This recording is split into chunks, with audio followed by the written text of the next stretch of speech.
From the farmers and ranchers of Farm Bureau, this is Farm Weekend. As the summer grilling season kicks off, consumers may find higher prices at the meat counter. However, as Chad Smith shares, those prices might not reduce demand. With Memorial Day weekend, the unofficial start to the U.S. grilling season, it's time to look at domestic meat demand. Barrett Nelson, an economist with the American Farm Bureau Federation, said consumers are eating more meat than ever before as pitmasters fire up their grills. Homegrown meat continues to be a staple for all of our American families. And according to Meat Institute, meat sales hit a record high, $112 billion last year, with more than 98% of American households buying meat for daily meals. Nelson said beef continues to be the centerpiece for many cookouts, but pork and poultry are catching up. These record high prices from historically tight cattle supplies is continuing to bring challenges for both consumers and farmers and ranchers. Pork is offering some relative value and price stability that's being supported by better production, more efficient production from our hog farmers.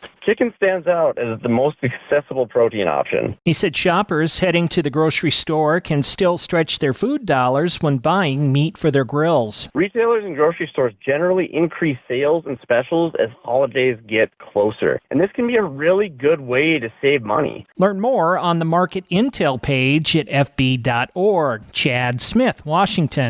KFB has a new president. More when Farm Weekend returns. Hey, farmers and ranchers, in the hustle of the day, don't forget to tend to your own well-being. Just like you check on your cattle and crops, take a moment to check in with yourself and your neighbors. Mental health is just as crucial as the health of your farm. So let's look out for each other. Reach out, lend an ear, and remember, it's okay to ask for help. This message brought to you by Kansas Farm Bureau and Kansas Farmers Union. The Kansas Farm Bureau Board of Directors has selected fifth-generation farmer and stockman Glenn Bronco to serve as president following Joe Newland's resignation. Newland, who was elected as KFB president in 2022, stepped down to pursue a new opportunity. Bronco had been vice president since 2023 and previously served as first district director with counties in the northeast portion of the state. His family raises soybeans, corn, wheat, hay, cattle, and sheep in Pottawatomie County. Bronco began his Farm Bureau leadership as a board member in Pottawatomie County Farm Bureau in 1999. He graduated from K-State with a bachelor's degree in ag economics in 1993 and a master's degree in agronomy in 2011. May is Mental Health Month, and Kansas Farm Bureau remains committed to supporting farmers, ranchers, and other rural residents facing stress through resources available at kfb.org/Rural Minds Matter. KFB is again recognizing outstanding mental health advocates with the Rural Minds Matter Advocate of the Year Awards. Applications and nominations are open now and due July 17th. Next, Insight with Kim Baldwin. Frustrated with your current healthcare coverage? Kansans are saving up to 60% a month with Kansas Farm Bureau health plans. Choose from individual and family plans, short-term coverage, or dental and vision plans. It's quality coverage you can afford. Learn more and get a free quote by visiting kfbhealthplans.com or visiting a Farm Bureau Financial Services agent near you.